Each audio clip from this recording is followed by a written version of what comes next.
Sit down if you want to. Right in the middle of what's going on. I'm in the middle of an interrogation. Take a seat, young Skywalker. The middle children of history, man. Middle of the day, Alfred. Please, take a seat there. Right now, I'm in the middle of nowhere. Stop the middle, it's a base hit! Meeting in the middle. Fight, fight. They fought for the freedom of middle. The middle of The middle of a middle. The middle of a war! This is freaking ridiculous! Why don't we have a seat and talk it over? No! Not the middle seat! Meet us on the beach where we all get old, dip your feet in the water, plug in your AirPods, and listen to the Middle Seats podcast, the best seat in the house for all things movies and entertainment. Welcome to the show. I'm your guide through the timeless magic of movies, Andrew Auger. Let's meet my other timeless co-host here. His hugs are as immortal as God himself, Mr. Nate Longarini. Good to be with you all. Unfortunately, I'm not a huge AirPod guy because I'm the type who's going to get them lost in the sand. But if you want a hug from me, you can get tangled up in my headphones. I wasn't... So smooth. I wasn't a big AirPod guy until recently, so that was me being a changed man with that. So I sympathize. Maybe I'm just an old fart, Drew. Yeah, I think you are. I'm with you, Nate. Speaking of old farts, at his rate of decline, he'll be needing prostate exams by next week, Mr. Jake Hensler. That's 100% true. I as of like a year or two ago, I'm officially one of those guys who like grunt and groans when he gets in and out of the car. You know what I mean? Oh, I believe it. I do that too. Like, okay, so maybe it's not just me, but like, I notice when I like get up from a couch, like get into a car, I'm like, ugh. For no reason. I'm young. I'm relatively healthy. I'm not like out of shape, but I don't know. Getting up and sitting down is a chore, apparently. Oh, I think it's a proven fact that millennials our age are accelerating at a pace faster than every generation before us. So I literally saw something on Twitter today, and it was like, adult older than me. Oh my God, you're in your prime. You're so young. You know, you have so much energy for your 20s. And it was like me after lunch, like snoring. Yeah, a lot of those adults we can thank for us being exasperated since we're going to be in debt for the rest of our lives and as the planet dies around us. Exhausted. Right, exactly. Yeah. Real fun shit on this podcast today. I was going to say, too philosophical for the beginning of the Middle Seats podcast, the best seat in the house for all things in movies and entertainment. Show typically divided into 3 segments. We have a lobby talk segment where this week Jake will pitch a topic and we'll talk about it for 10 to 15 minutes just as our intro to the show.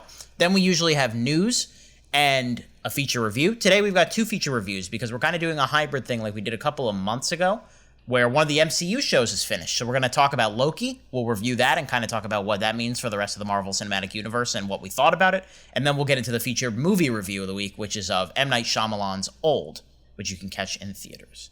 So guys, let's jump right into it. Jake, give us your lobby talk. Let's all go to the lobby. You're in the lobby? What do you look like? I will blow up the block before you can make the lobby. Alrighty, so this is a little bit inspired by a new job that I have. If you know me, you either think this is a great opportunity or a terrifying one, but I am becoming a teacher in Brooklyn, very excited, and I'm learning how to teach young children, 3rd graders specifically, and looking at what we're reviewing today, which is Loki and M. Night Shyamalan's new movie, Old, and I was kind of like, you know what? Mysteries can be really, really hit or miss. And I kind of just want to do a fundamental breakdown of mysteries. What makes a good mystery movie? What makes a bad mystery movie / TV show? And why? Give a couple examples and you will be graded. You know, participation is forced. I'm looking for, effort, show your work, correct answers only. Nate, go ahead. Oh boy, I hate being first in class. Cold calling. Yeah. This is my phobia. I thought I was done with this, Jake. He's about to argue. He's like, my presentation was scheduled for tomorrow. I was totally that guy, like... Yeah, right. What do you mean you didn't get my email? Hey, let me try to send it again later tonight when I get back home. Were you guys those kids that like there was like a deadline and then there was like there's a chance you were going to go, but you weren't going to go, so you just kind of sat there and hoped that, like, the clock would run out? Oh, 100%. If I knew it was 2 days, it was, like, over 2 days, I would volunteer to go the first day just because I know I'll procrastinate it until the last minute, and I'll just, like, just do it, get it over with, and then you can sit and relax for the second day. That's pretty good. See, I knew that exactly was going to happen, too, but I just gave in to my demons and just said, keep delaying. Like I'm damn with this lobby talk. Right. Yeah. He's writing notes right now. Yeah. Mm-hmm. Yeah. Well, Mr. Puzzle Master himself, I'm sure you could put together a good mystery. What do you think? Yeah. So I love mystery movies. Like, we've talked about this before. Memento is up there with my favorite movies of all time, if not my favorite movie of all time, depending on what mood I am in that day. Like, thrillers in general, when you're talking about movies, is different than mysteries in other places. Like, a mystery novel, you're just being inundated with information and you're trying to piece together the puzzle on your own. With movies and film and TV, like, you get to go through a journey in a very different way with your characters. And I think it really just comes down to one word, and that's ambiguity. You might not know where the story is going, but I think even more so, you might not know where the characters are going either. And you were literally watching them unfold on whatever screen you're watching. So like Memento, Prestige, another Christopher Nolan movie that I adore. Get your bingo ready, Christopher Nolan. I know. That's my dude.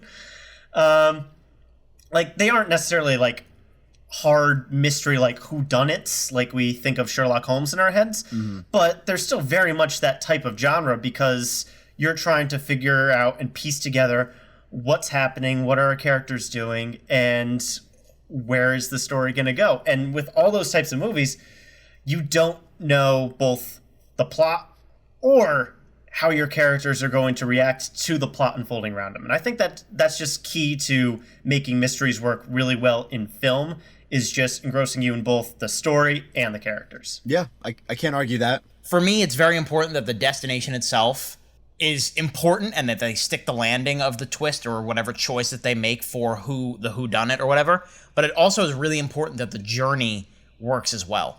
Yes. The way I phrase it is kind of like, I like mysteries where the ending doesn't feel inevitable. Like, I don't like mysteries where I feel like I can pick out what it is from 5 minutes in.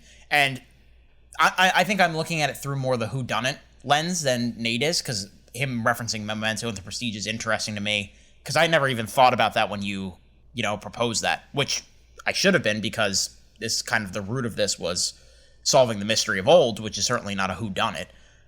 But I think it needs to be entertaining along the path to the final ending, and it needs to land that final ending. It needs to make sense. And Jake, I'm going to use one of your favorite terms. Like, plant and payoff is so big.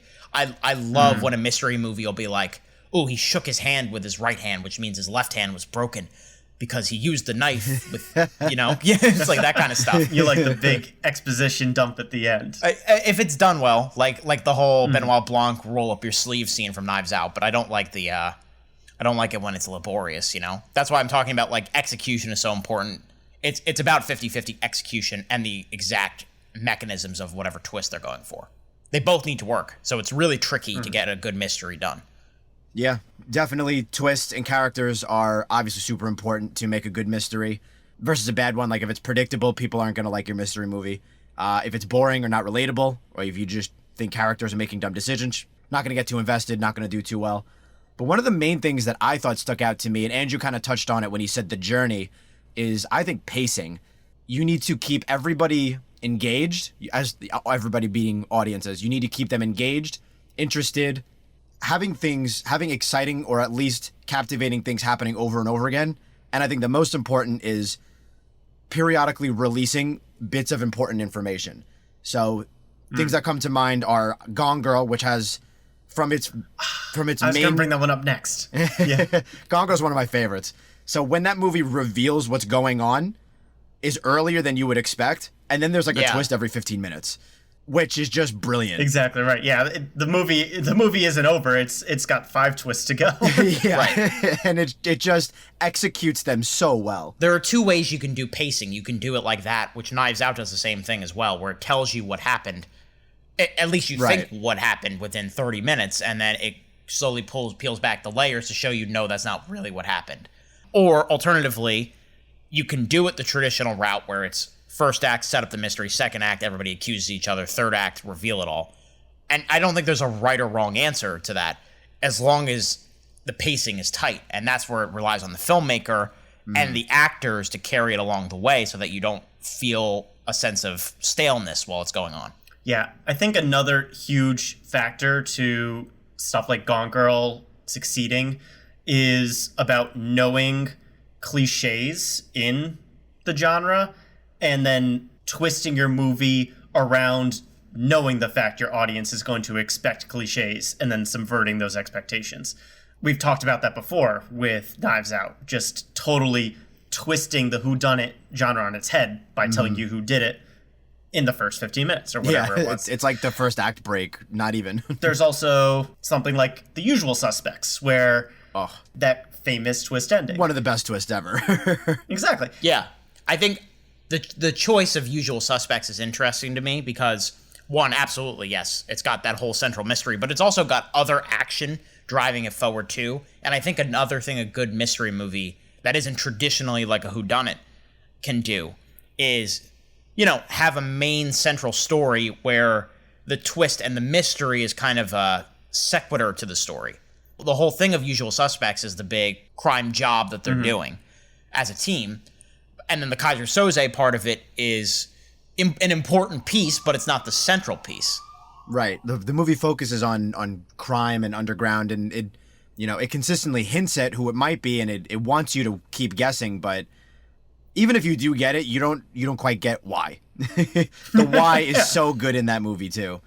And I think another important aspect as far as the journey goes, Prisoners does this really well, where they do release bits of information, but the characters go on, specifically Hugh Jackman and Jake Gyllenhaal is great in the mystery. There's a point in that movie, minor spoiler alert, where they capture a guy that they think did it.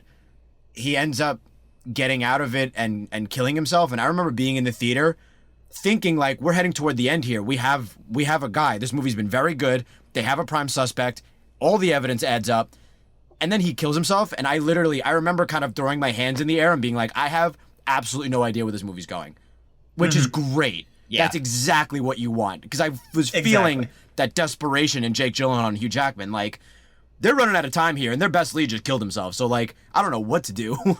Yeah, that's what I was trying to get at when I was bringing up ambiguous characters at the beginning of all this.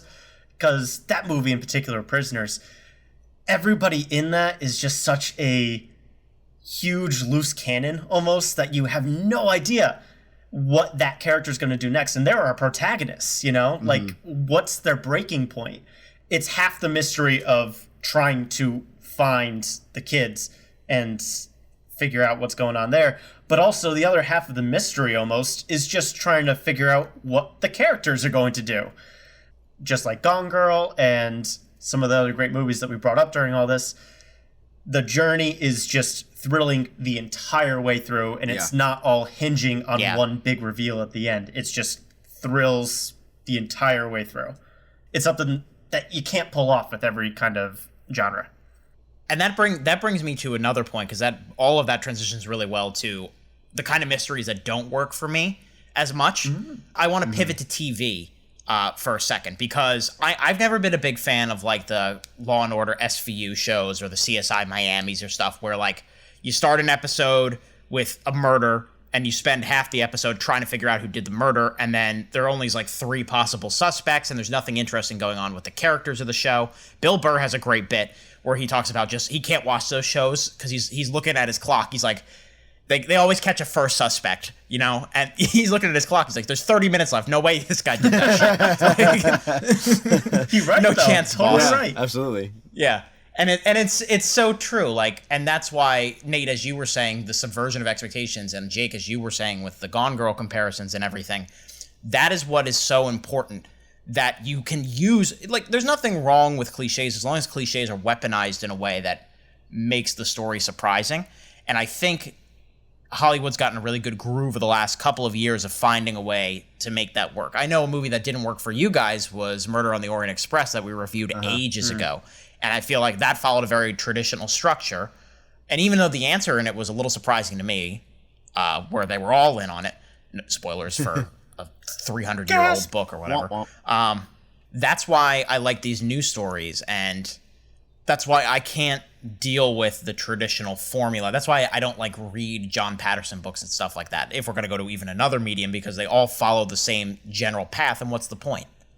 Yeah, very, very true. I was hoping you would touch on TV at some point too, because another good example of, without going into details, character journey is True Detective Season 1. One of my favorite seasons of television ever. You're just, those characters just do like their mission to find out what is going on and their successes and failures.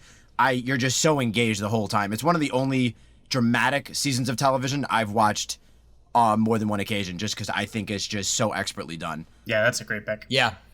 All right, guys. I think we put this mystery to bed. But thank you. All right, now let's use what we learned and review Loki and Old. Yes. Oh my God. I won't say it's insufferable at this point. It just started. But let's just say I give this him a is my D second week. Don't keep doing this, please. Oh boy. That'll do it for Lobby Talk. Let's move into our review of Disney Plus and Marvel's Loki. The Timekeepers have built quite the circus. Big metaphor guy. I love it. Makes you sound super smart. I am smart. I know. Okay. You picked up the Tesseract, breaking reality. I want you to help us fix it. You really believe in this Loki variant? Luckily, he believes in himself enough for the both of us. You can trust me. Loki, I've studied almost every moment of your entire life. You've literally stabbed people in the back like 50 times. Might never do it again.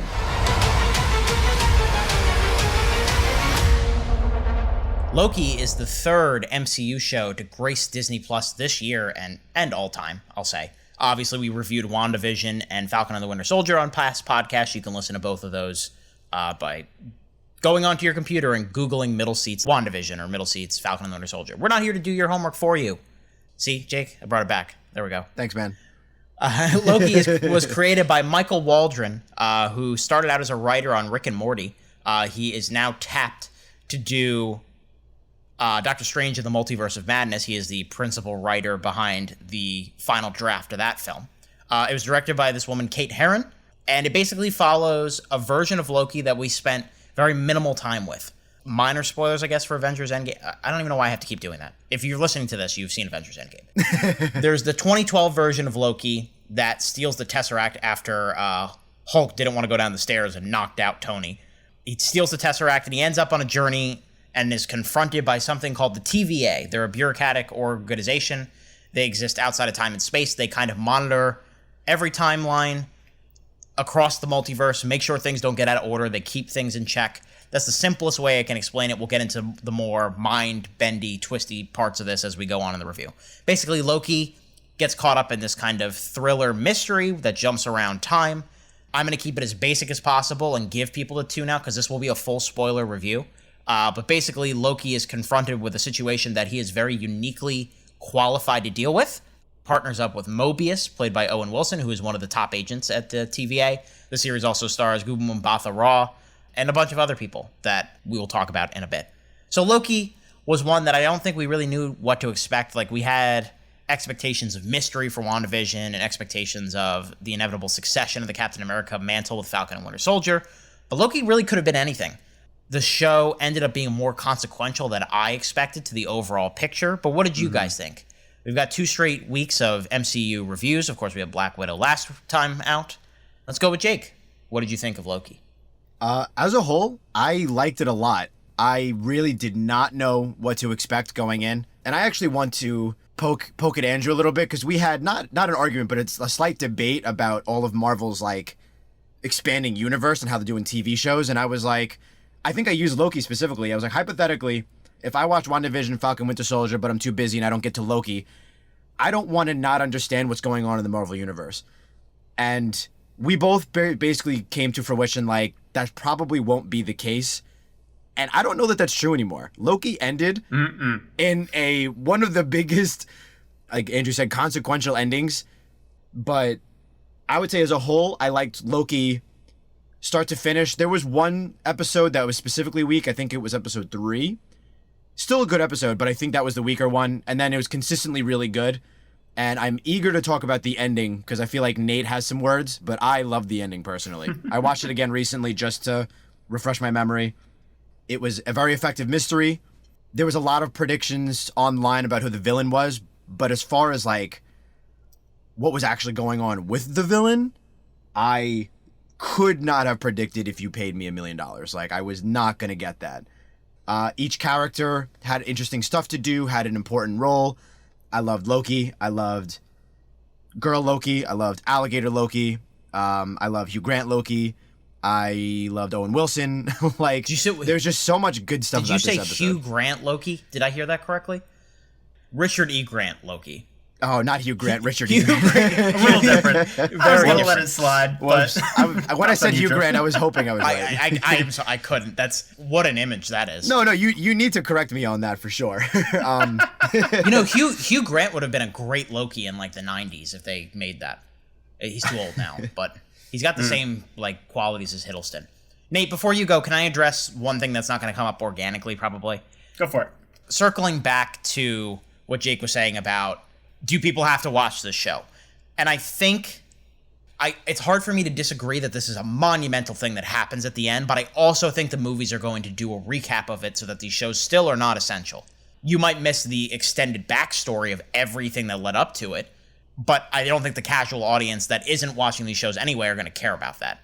So I like half agree with you on that point. I disagree on the other, where I think the movies will do enough to get people up to date about what's happening. But we'll see. That's only speculation. All right, Nate, general thoughts on the show. All right, yeah.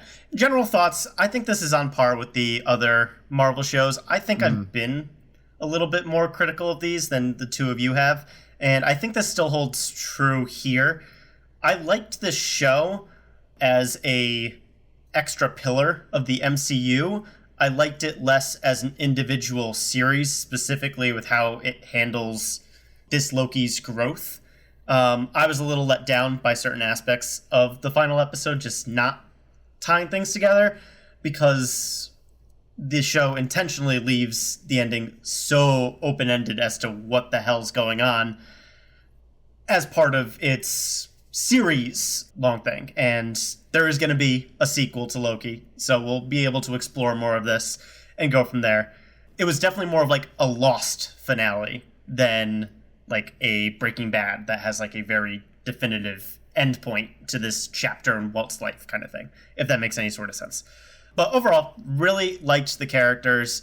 Owen Wilson gets all the props in the world for me. Like, he his really dynamic surprised me with Tom Hiddleston was good, but I felt like Owen Wilson just totally killed the role with a new character that made me love him more than I did as Hiddleston as Loki, because Owen Wilson just got to do so much more with his character, and this version of Loki spends most of the show just pretty confused about what's going on, which is not the place where we've seen Loki in the Thor movies or even the first Avengers movie.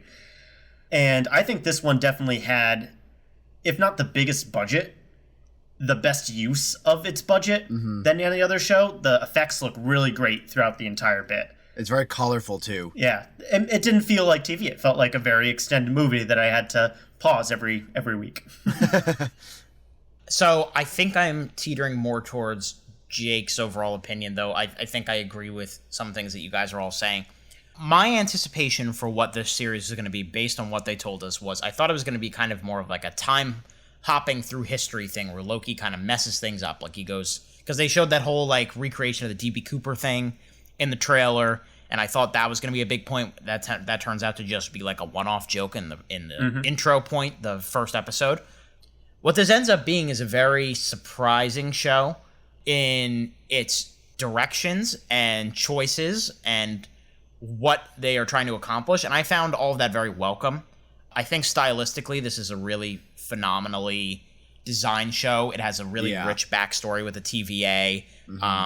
We get a really good understanding of what they do and what variants are, and the whole mystery behind who the timekeepers are and what that is palpable enough to keep us going forward. But also there's a lot of good stuff specifically with this version of Loki. Now, some people on this podcast are going to tell you that this version of Loki doesn't satisfy what we know about the character, and that is true. This is very much Loki in straight up hero mode.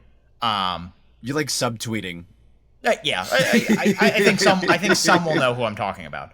I wonder who. Yeah, but I think there's a lot that Hiddleston is able to do here that is very welcome in terms of just fully embracing the fact that Loki's barely a villain anymore, and just embracing the whole hero role in this other world where he's surrounded by agents of chaos and deception and betrayal that he has been the primary person for in other versions of the MCU. And I think the big thing, and this is kind of our transition into spoilers for the midsection of this show, the thing that surprised me the most is how much this show is dedicated on this kind of bizarre, narcissistic romance between Loki and basically himself, Sylvie, played fantastically by this up-and-comer Sophia DiMartino, who I think does a great job of just being this kind of badass but conniving version of Loki, who also has this great like revenge story to tell. And I think their connection forms the glue of the show that I really wasn't expecting, and thought, wow, like, you know, this is kind of working for me.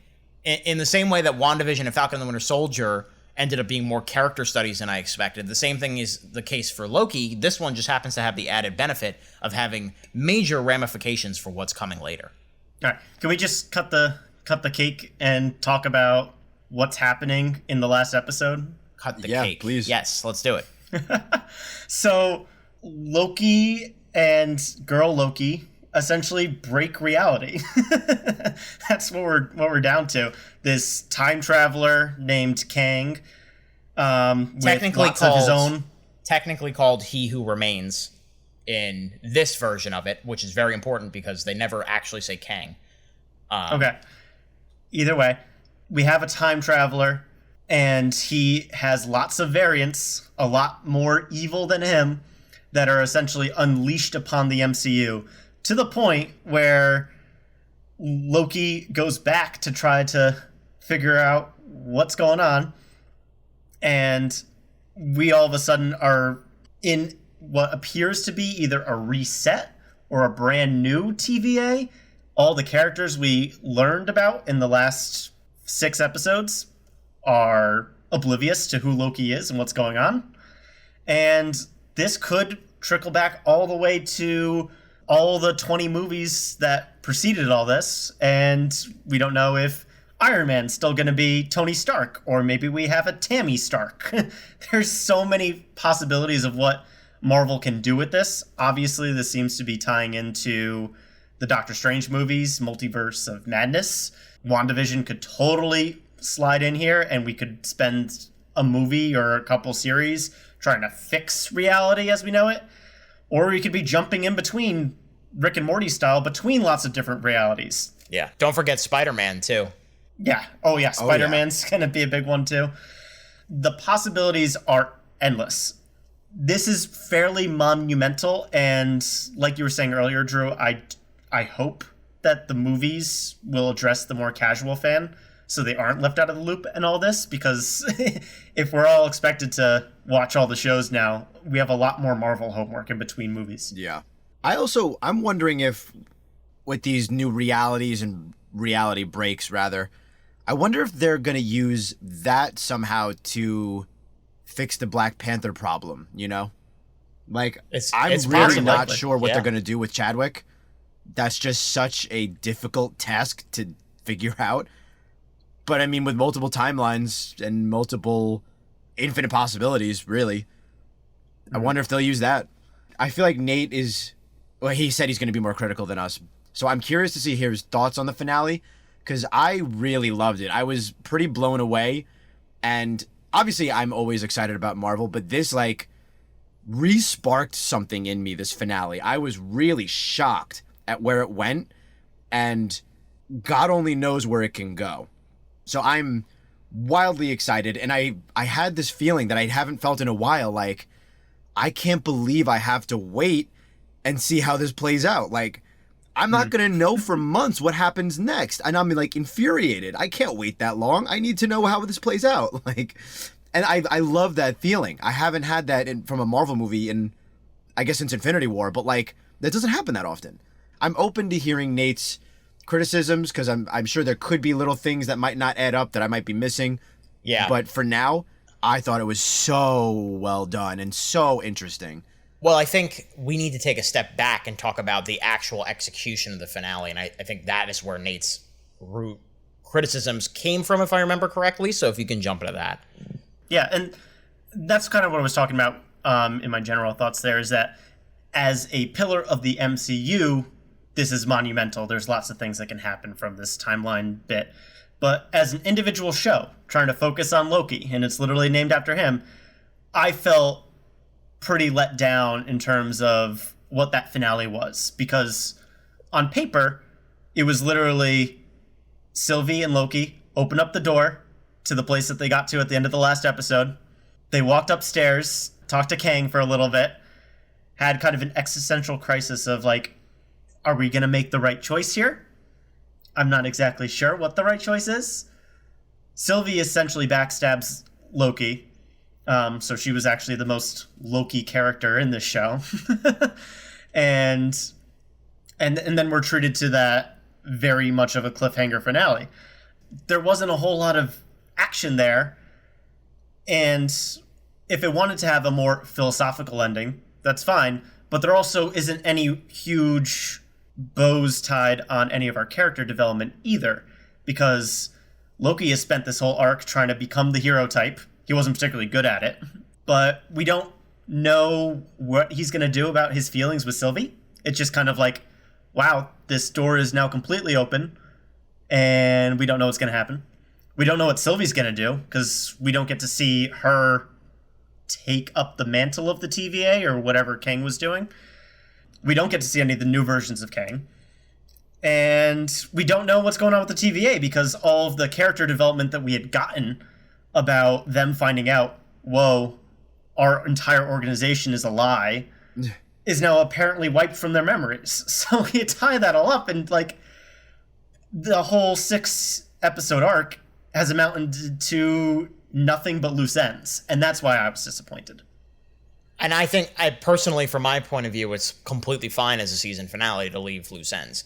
What I thought that came to a head in that final episode, it is a lot of talking. And we haven't even mentioned Jonathan Majors does a fantastic job as He Who Remains. Yeah. / what is reported to be, I'm doing my journalism thing, what is reported to be he is playing the character of Kang. That has never officially been confirmed, so I just want to be clear about that. But that's most likely what he's going to be playing. Especially when he says the Conqueror, that is kind of Kang's name. He's Kang the Conqueror. Literally. So like the Incredible Hulk, Kang the Conqueror. It's that. It is. Even his color scheme. Like I've seen the characters like designed in the comics, and his outfit like fits it too. Yeah. If it's not him, I don't know what Marvel's doing. Right. Semantics aside. Anyway. This whole episode plays out like one of those parables, and I know we're not big religious people around here. There are parts in the Bible called parables, where there are these stories that Jesus used to tell that used to have like a moral to it and consequences at the end based on the character's actions. If we're going for more of a movie terms, think of that sequence from Harry Potter and the Deathly Hallows Part 1 with that animated flashback explaining what the Deathly Hallows are and seeing the consequences of how that all came together. That's the vibe I got from this episode.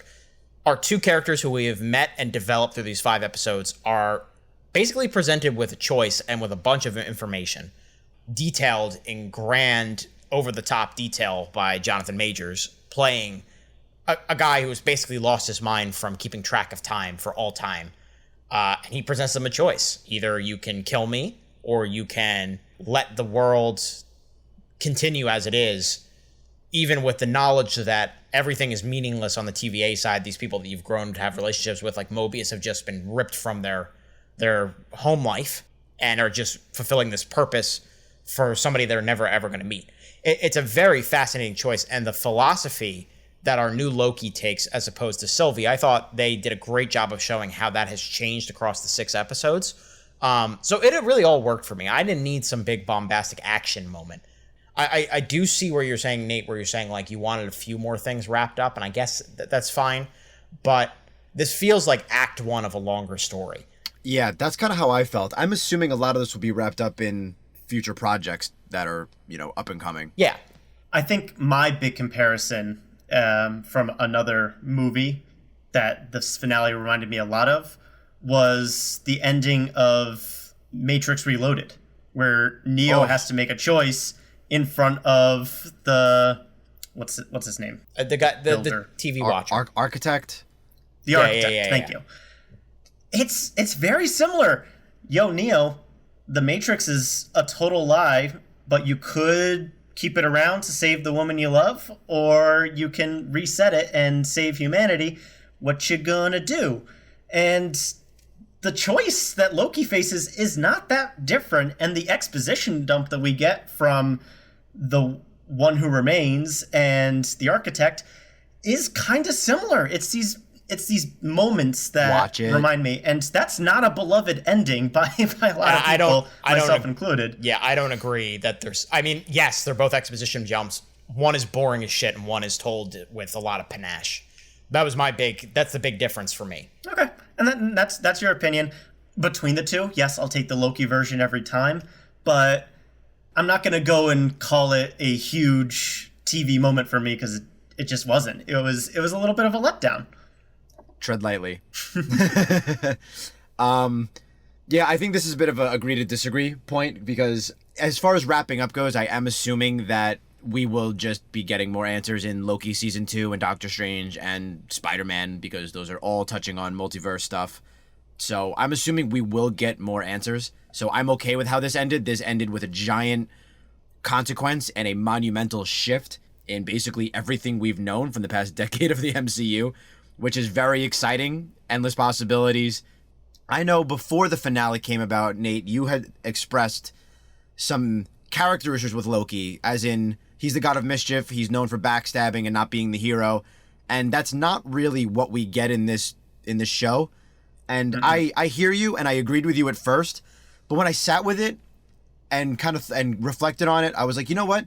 He dies a hero in Infinity War, and he doesn't die here, but he goes the heroic route this time again. So I think that is, if we believe that time is paved for us, that is kind of his arc. This is 2 stories in a row now where he's not a hero for most of his life, but he does end up at least trying, you know? Yeah, and he gets humbled right at the beginning of the show when they show him that him being a bastard doesn't work out. He gets to watch everything that happened. And that drawer full of Infinity Stones, and he's just like, I'm literally chasing marbles around. Yeah, right. His grasp for power is meaningless. I'm chasing marbles. It cost me my mom, my entire homeland, and then my life in what ended up being a fairly meaningless, not meaningless, but like him standing up to Thanos didn't change what happened in Endgame. You know what I mean? Like, no, he didn't really achieve anything, and then he died. So this is, for me, it's him taking a different course of action, and Sylvie is the one that kind of spurs that out of him.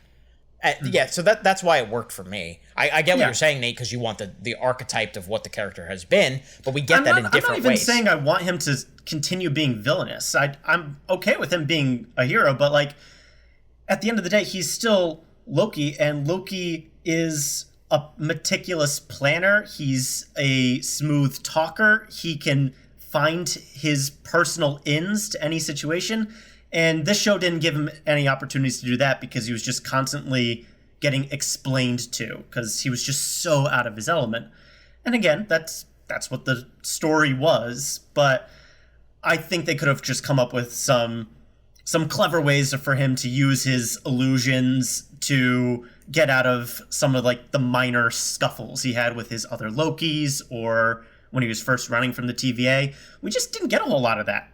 And that was a little bit of a letdown for me. I hear that.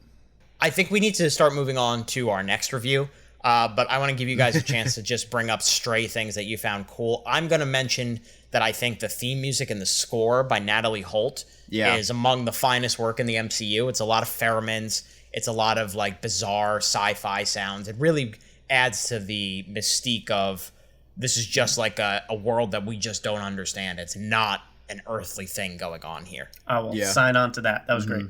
I want to reiterate again, not even too much to talk about, but I was very surprised at how much I liked Owen Wilson here. He just, every time he's on screen, I'm like, wow, I love him in this. He's so good. He's so fun. He's so entertaining. He doesn't take any of Loki's bullshit. Every time, actually, you know what? Every time Loki tries to talk himself out of something, Owen Wilson's Mobius just goes basically like, shut up, man. Like, you're not getting out of this.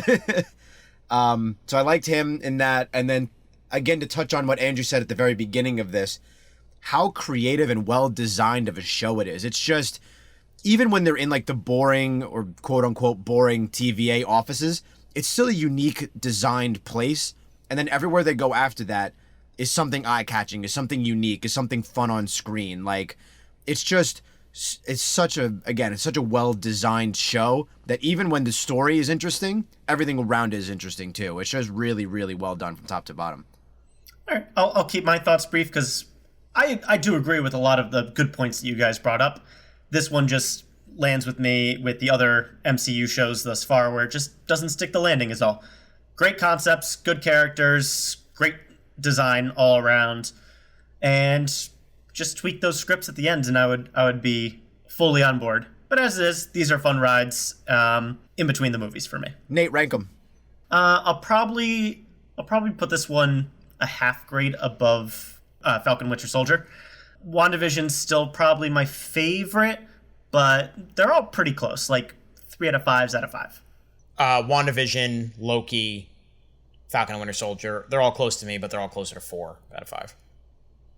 Basically same, but ditto Andrew. I like them a little bit more than you, Nate, but I think my rankings are the same, but they are all fairly close. They all have some really high highs, and they're consistently well done, which, good for you, Marvel. TV transition's going pretty well. It's odd because it's like, I definitely like WandaVision and Loki more, but I think episode 5 of Falcon and the Winter Soldier might be my favorite episode out of any of the shows.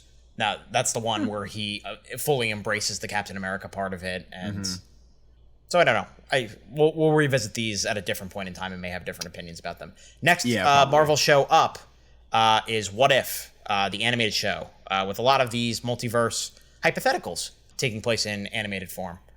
So that'll be out in August. And we may or may not talk about that one. That one is probably not going to be very consequential, but maybe there'll be fun things to discuss.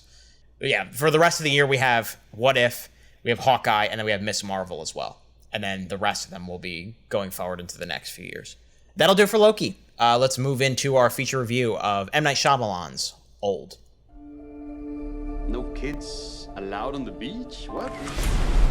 Whoa. Who would leave this?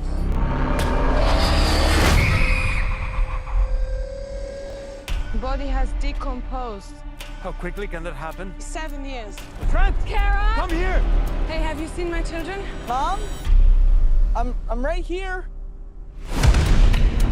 What's happening to us? Whatever's happening to us is happening very fast. I'm scared! We have to get off this beach! We're here for a reason.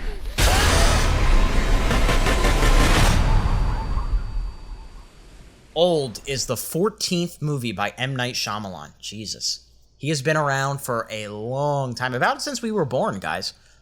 He got his big break, of course, with The Sixth Sense in 1999. He's been on quite the ride since then, because he had one of the best starts to his career with Sixth Sense and Unbreakable, and then depending on how you feel about it, Signs. It was a big hit, so we know that. And then he had that rough patch in the middle with Lady in the Water, The Happening, After Earth. Last Airbender, After Earth. Yep. Jesus, what a murderer's row. Oh my God. about as bad a run as any director has ever had.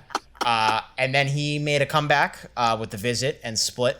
Glass was kind of a mixed bag. And now he's back with a semi-original idea for a thriller/horror movie. It's based off a graphic novel.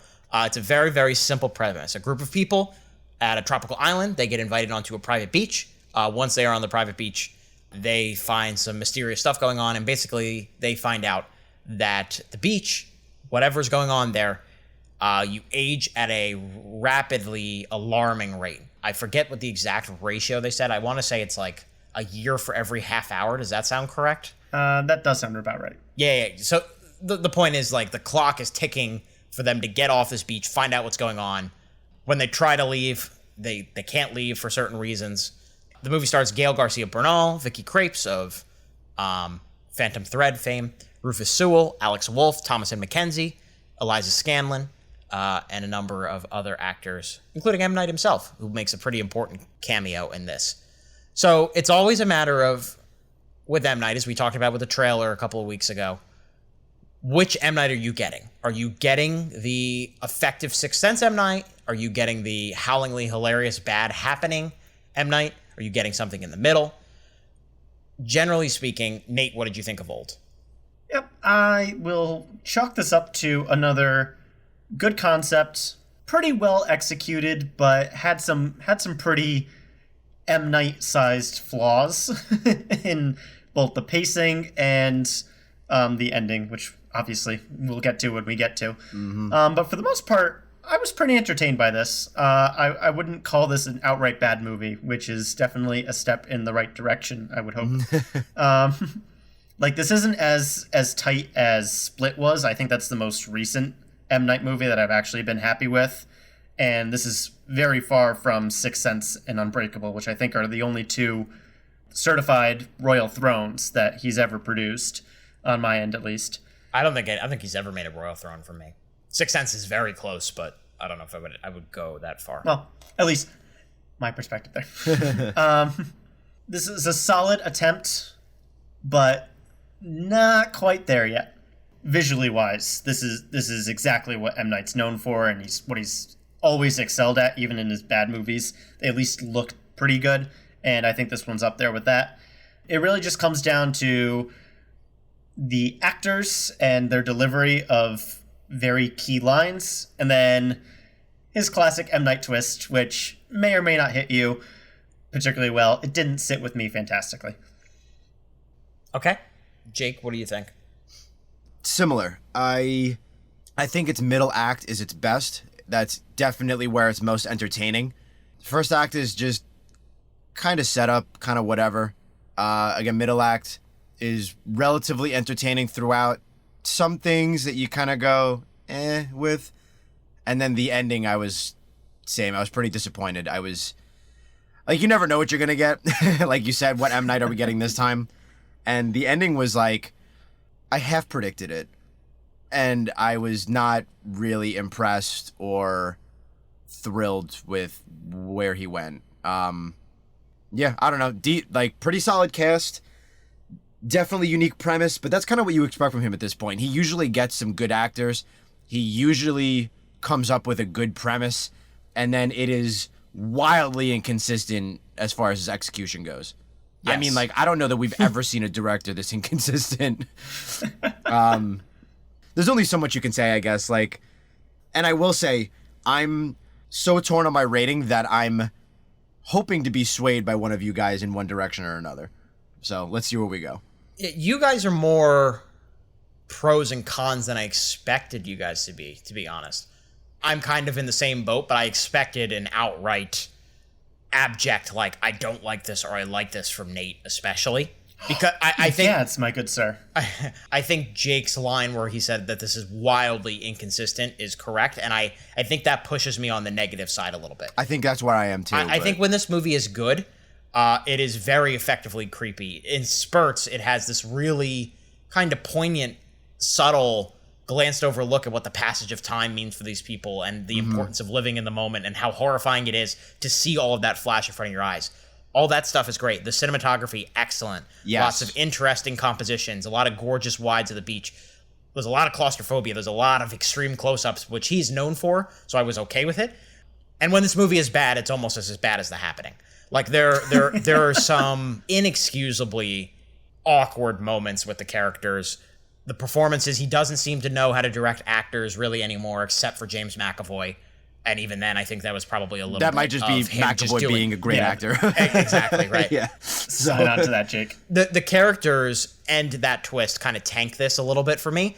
Again, I am in the middle, but I'm on the negative side of middle. I think how the characters talk, how they act with each other, how they interact with each other, how they react to things that should be life-shattering, that they underplay incredibly at points. These are things that I've heard Jake complain about with other movies, and I feel like you will feel that way about certain other characters in this, where it's just kind of like, there are earth-shattering things. You just saw your child go from 8 years old to 18 years old. You're just super cash about it. Yep. Come on. And then again, a lot of that is direction. Do you think he's a better writer or director? / do you think he should write scripts and let other people direct them? Or take other people's scripts and direct them himself? I think hands down the first option. I'd have him as a writer and have someone else direct. I think I'm with you. Yes, you can get some really creepy cinematography, and he's known for that. Yeah. You know, like writer and cinematographer, it's a little weird of a combo, but that's what he's good at. Working with people does not seem to be his forte. Frankly, I think he's just a weird dude. but also his dialogue is so wooden and alien. Like, he writes in ways that people do not talk. So that's where I kind of pause a little. But that's why you have multiple screenwriters, you know? Like, you can give him your story outline and he'll come up with a cool creative concept, or in this case, adapt a cool creative concept in a way that almost might work. I would say it should be the reverse. He should be the story outliner and somebody else should write the script. He hands in a draft and they're like, what's with all the talk about the hot dogs? Like, that kind of stuff is where it's like, come on, man. Like, yeah. But yeah, as a director, he's had 3 good movies on my list, and 2 of them are from the 90s. Right. I think I would say 4 and throw him a bone for The Visit. I like The Visit. You're freaking weird, dude. I can't stand The Visit. Jake, you like The Visit. I would say 3 good movies. The Visit's not bad. And then some, oh my God. Dude, like, what happened? And I think that's kind of what his appeal is. The whole idea that, like, you never know where things are going to land on the spectrum. As someone who likes good and bad movies, he delivers in both radical extremes a lot of the times. Remarkable. And sometimes in the same movie. And I think that's kind of what happened here, and that's why I'm kind of frustrated, because it doesn't commit in either direction enough. So it's just going to end up in the middle. And when I'm going to talk about M. Night Shyamalan's filmography, I'm not really going to talk about this one that much. Yeah. Mm-hmm. And on my overall M. Night rankings, I put it a little bit above The Happening. And I give The Happening a higher grade than I should quality-wise, because it's so funny. Yeah. Like, it is one of the most, makes you laugh. Yeah, it is one of the funniest movies I've ever seen in my life, and it gets points for that in the same way that The Room gets points for it. Brutal. but old is not enough in that direction. It's kind of like moments of that bad dialogue where you're just kind of like, what was that? Like, what was all that about? And then they just move on back to the serious kind of at points bland, at points effective part of the story. And I have to shout out Nate for saying something on a previous podcast that kind of sort of happens in this movie, and I, under my breath, went, "Are you?" I'm saving that for spoilers. Oh, I'm not saying yet. But I thought of you, Nate, and I in my head, I went, "You got to be kidding me." Yeah, it's he's playing the hits a little bit. I'll just say that. Like, oh man. Yeah, so we're going to transition into spoilers in a second. We're going to give our ratings first. Nate, I'll give you a first crack at it. If you're just joining us for the first time, we operate and rate things on the seat scale. We think a movie is perfect. We give it a royal throne. We think a movie has minimal flaws. Give it a plush recliner. We think a movie is good with sizable flaws. Wooden seat. We think a movie is to bad with decent things in it. We give it a damp lawn chair. We think a movie's awful, aka The Last Airbender. We'll give it a sleazy outhouse. If you should see it in the theaters, we will put the little check mark with a little bag of popcorn next to it to recommend a theatrical experience for it. So, Nate, go ahead. This is a very bipolar movie, but I'll throw M. Night a bone here and give this one a wooden seat. It's very close. There are definitely some sleazy outhouse aspects to this movie, but I think the thing that's getting the extra point here in my head is that it's at least sticking with me. It's a cool enough concept, and the actual aging parts are at least visually appealing enough that I thought about it for the next day and a half. That's at least a sign of an entertaining story. I don't think you need to see this one in theaters. And again, this might be one where if you're watching it with just like a couple close friends at home when this eventually comes to VOD, you can laugh about the incredibly awkward delivery of some lines here, but that's where I'll leave it. It's at least another solid attempt at a decent M. Night movie as opposed to a total crash and burn scenario. And if that's what we need to get in 2021, we'll take what we can get, I suppose. So expectations were disappointed. I was hoping for better because I thought this was a really interesting concept. He had a good cast. He was like mildly sort of on an upswing. Like The Visit was not bad, better than I expected. Split was genuinely good. but then Glass was disappointing, and I was like, all right, let's see what he's got with some new content. And God, I'm torn between two, but I'm gonna procrastinate. So I kind of saw this and compared it to The Village. So The Village, to me, same thing. Interesting concept, shoots for a good message, as in, like, you know, no matter how hard you try, you can't protect the ones you love. An interesting concept, good cast, has good moments, but ultimately is kind of just a bit of a miss. And that's how I feel about this. Like, good concept, good cast, shooting for a message, but ultimately a miss. And I think I'm leaning damp lawn chair just because I generally enjoyed parts of the middle, but like beginning was lacking and had some too on the nose dialogue. Middle was a little inconsistent. Highs were high, lows were a little low, and then didn't stick the landing. So I'm going to lean damp lawn chair. Don't need to see this in theaters. But it's not an all bad damp lawn chair. There is some good parts here. It's just like, I don't know, man. This guy drives me crazy. Like, I'm rooting for him all the time. I'm always rooting for him because of his creativity. He just doesn't know how to stick a landing most of the time, and it's so frustrating. I want him to do well so badly. Let's be clear. I think all of us would take Old over like some generic, boring studio piece, right? Right. I mean, I appreciate this movie's swings, and I kind of agree with everything Jake said, where it's just like, he just doesn't nail it. He has a great start, and he just doesn't know how to stick the landing sometimes. And it happens. I like, that is the hardest part, executing the actual pitch to make it work. But like, we've seen him do it before, so it's a little frustrating when he can't repeat it. I'm also going to go damp lawn chair, though I will say I think we are all around the same range. I can see myself returning to this later and maybe being a little nicer, but I also could see myself swinging the other way, where I'm kind of like, this kind of sucks. I get to be the high man. Yeah, that is a rarity here on the Middle Seats podcast. On a horror movie, no less. Yeah, right. Yeah. Let's just go into spoilers. I don't have anything else to say. Let's just do it. If you have not seen, if you have not seen Old, tune out now. Let's move into our spoilers. Whoa! Oh, spoiler alert! Spoiler! Spoiler! Excuse me, spoiler alert! For me, the twist is this rare case where it's like an underdeveloped twist that's a letdown, but also overdeveloped. They tell you too much about it, but they also don't tell you enough, which I don't understand how that's possible.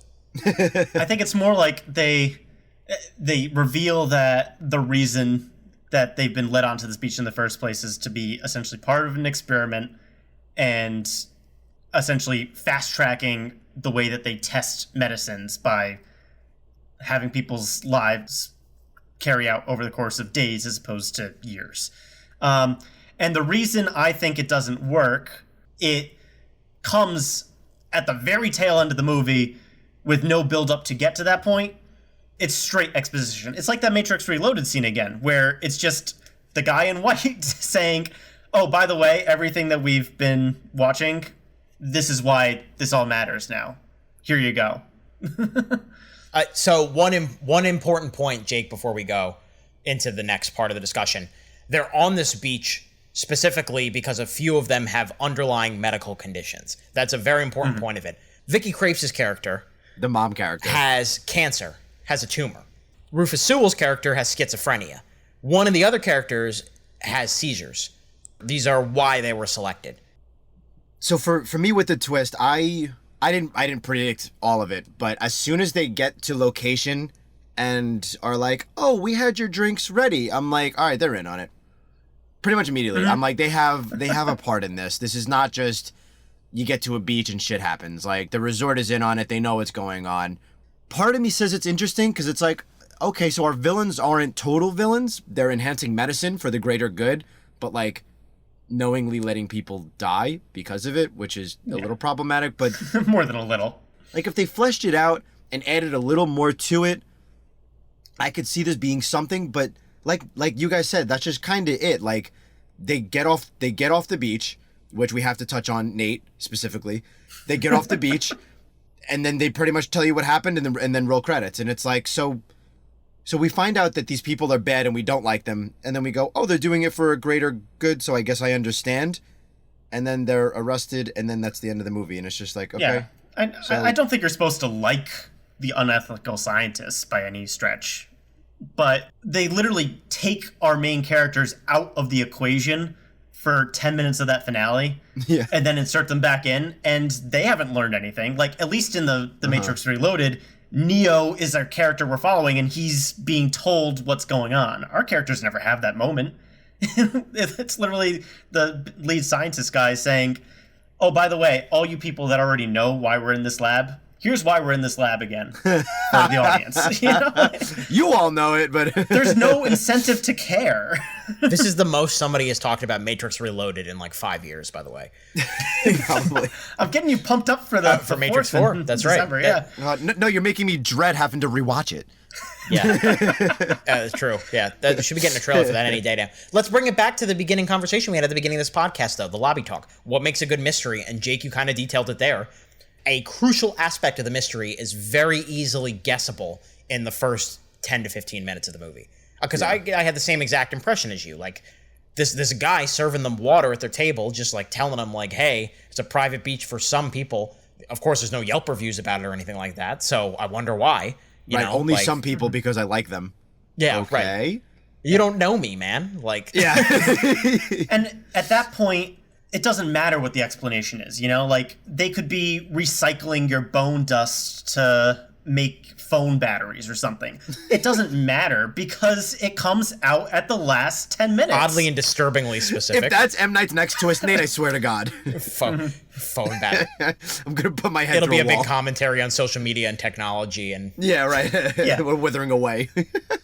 Yeah, you can't have your big reveal have meant nothing to the characters we've spent 80 plus minutes with. It just never will work. They're just pawns in the game, right? And like I kind of hinted at during the non-spoiler section, the parts that worked the best in the movie for me were when the characters are reckoning with what's happening with their aging. I think my favorite scene in the whole movie is right before Vicky Krieps and Gail Garcia Bernal succumb quote unquote peacefully to the aging. Their characters have been going through some tough marital times. They have some really clunky dialogue and exposition about that in the early parts of the movie, but then it all comes together where they all have one final moment as a family and they all reconcile. And I thought that really worked in the middle of a movie where we also have a character who's a rapper named Midsize Sedan, and he God damn it. I took a deep breath when I heard that, and I was like, M. Night, what? Like, it's clearly tongue in cheek. But it's not funny though. Like, yeah, it's your deep horror movie, like with existential crisis. Like, pick a lane, bro. I'm gonna have to make that my Twitter name. You should. Jake, Midsize sedan. Some aspects of the movie that I really liked is that I thought this actually did a really good job with all the body horror elements of the movie. You know, like the calcium deficiency death in the cave is terrifying. Yeah, that's tough. Really? See, my audience was laughing. Wow. Yeah. Really? Yeah. And like a few people, the guy directly next to me who's talking to me about the stock market and stuff, he was like audibly laughing, not like chuckling to himself, like he was laughing. And there were a few people who felt the same way. And then I kind of was like, yeah, it's disturbing, but like there is a goofy part of this. So that's interesting. It like works in imagery, but it doesn't work with her being like, I'm still pretty, you know, like. Yeah, I'll give you that. Like, I think one of this movie's cardinal sins is the baby, because that's really terrifying thing to witness, you know? Like, that's real horror. They're like, oh my God, they were pregnant and having a baby within minutes. Yeah. And then they have all this tension, and it's released in the stupidest delivery I've ever heard. The baby died because of lack of attention. In like the most flat, monotone way possible. I will say I found that disturbing based on my implication and interpretation of, and this might be everybody's implication and interpretation, but did the two of them comfort each other, like accidentally have sex? Is that the implication from these two kids that, oh my God, that is so icky to think about, and it's so glossed over. Because she says something about I'm having unusual thoughts, and I think that's like them discovering puberty, but because they were both like 6, they never had a talk really, so they were just I guess we do this now. Yeah. I thought that was a fascinating element to add to the story, though, but like a lot of this movie just doesn't go anywhere. This is what I'm talking about when I said like people don't react to things correctly. That should be a traumatizing moment for the rest of the movie, and we like don't ever talk about it again. And like again, when the parents discover that Alex Wolff is older now, and Eliza Scanlen's older now, and Thomasin McKenzie's older now, it's just kind of like, I mean, obviously they're shocked, but they're not like as shocked as they need to be, and that's on M. Night. Yeah.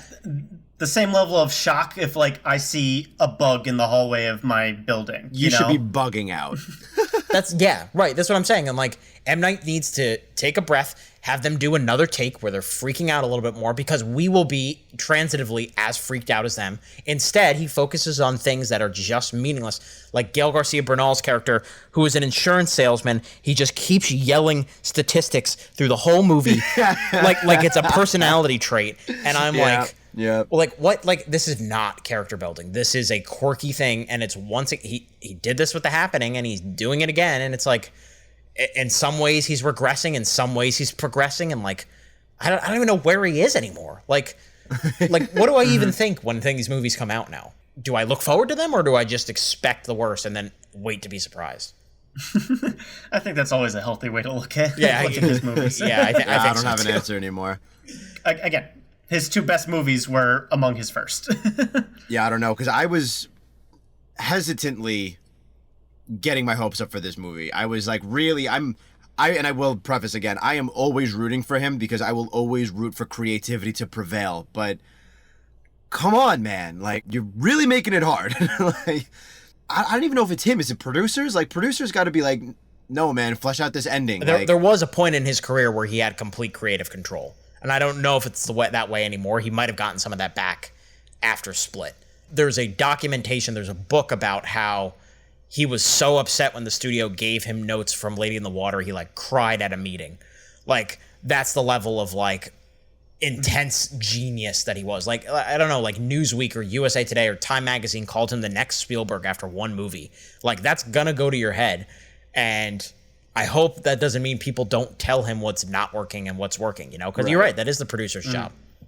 And speaking of things going to your head, I freaking called it. The coral. Unbelievable. The coral will save the day. Granted, I thought the coral was what was causing them to age in the trailer talk that we had a couple pods ago, but M. Night, you gotta throw up a different pitch. Yeah, right. I shouldn't have gotten that. So to be clear, the coral is what's like protecting them. Yeah. Yeah. It's probably a nitpick, but those 2 kids / now adults held their breath for so long. Yeah, going good through 6 that coral minutes. reef. Like yeah, I'm like these kids probably don't even know how to swim. How old are they? They don't know how to swim at their new bodies, that's for sure. Yeah, at least not swim well. Yeah. You know, think of how uncoordinated you were when you were going through puberty. Right. They went through it in literally hours.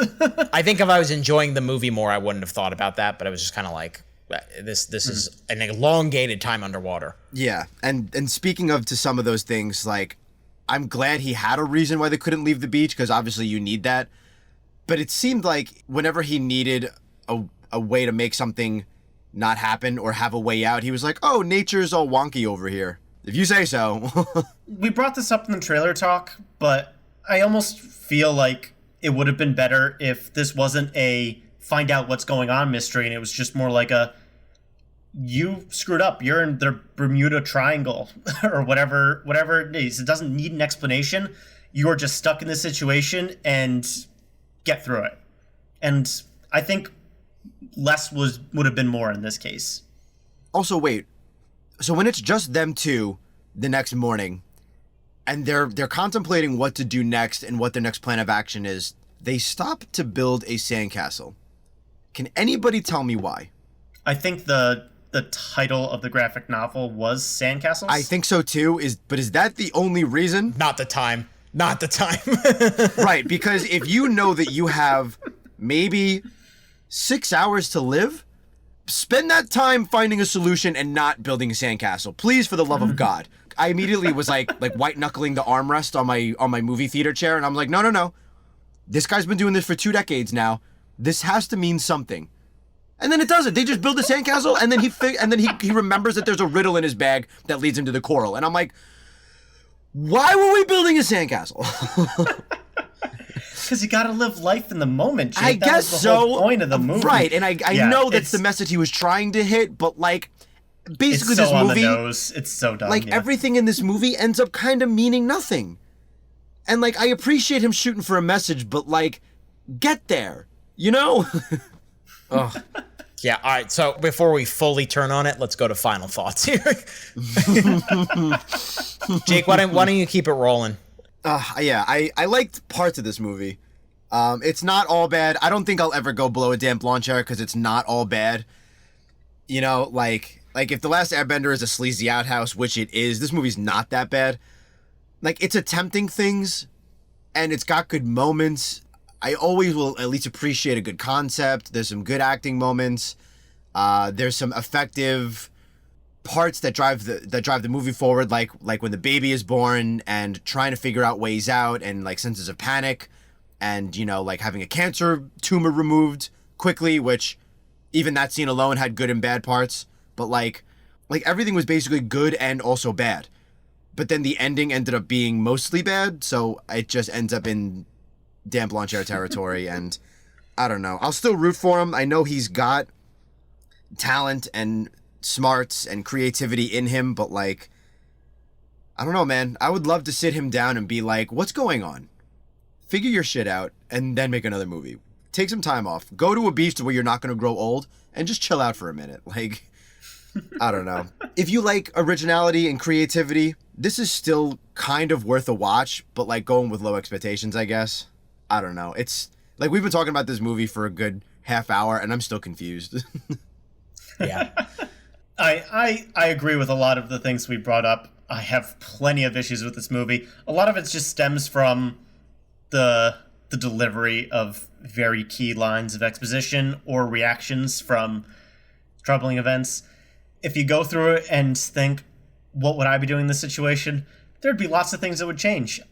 Yeah. The beach ain't that big. I don't need to lose track of my kids for That's true. hours at a time while I check out this dead body over here. And oh my God, now my kid is pregnant. That's also true. I think that's the difference between you guys and me, where I guess the creepy elements worked more for me, where Maybe. I was looking at it more of like the visual storytelling aspect and less the narrative storytelling aspect, because that part's trash. Proof of concept here and actually seeing this play out, I enjoyed enough that I'll give it the slightly positive ranking, but this is a very troubled movie. M. Night continues to be a very troubled director. It doesn't give me a whole lot of confidence in his projects going forward, but again, we'll continue watching because at the very least he is entertaining one way or the other. Yeah, and I think what I would say to people that are even on the fence is to see this movie, because I do think there is an element of must-watch with his movies that I think, for me, make them so compelling, if that makes sense. It's very much like, even if they are disasters, they're in the same way that you stare at a car crash when you're driving down the road, disasters. They're gorgeous in a way, you know? This is not a disaster. This is a mixed bag. It is... again, the word I keep coming back to is frustrating, and that's where I'm going to land with it. If potential was 10, it gets to like a 4 out of 10 with potential of this premise. And that's not enough. It needed to get to 7 or 8, given everything else he brings into it and his weaknesses that are ingrained in his filmmaking that once again rear their ugly head.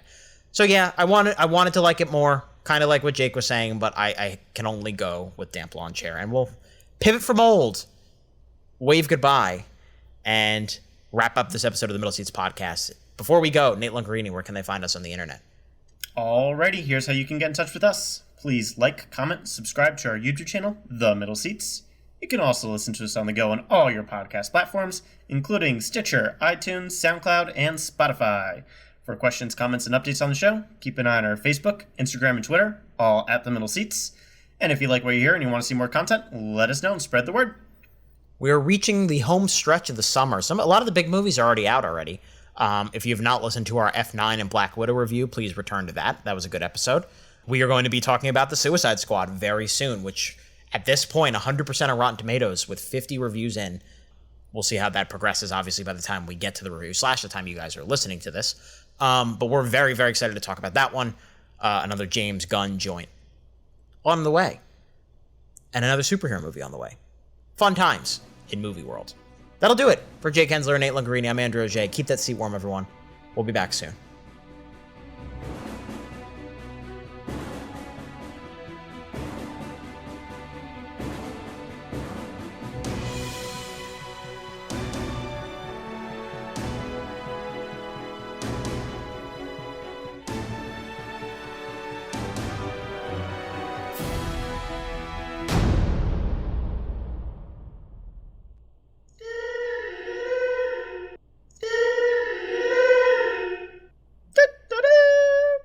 Do-do-do-do.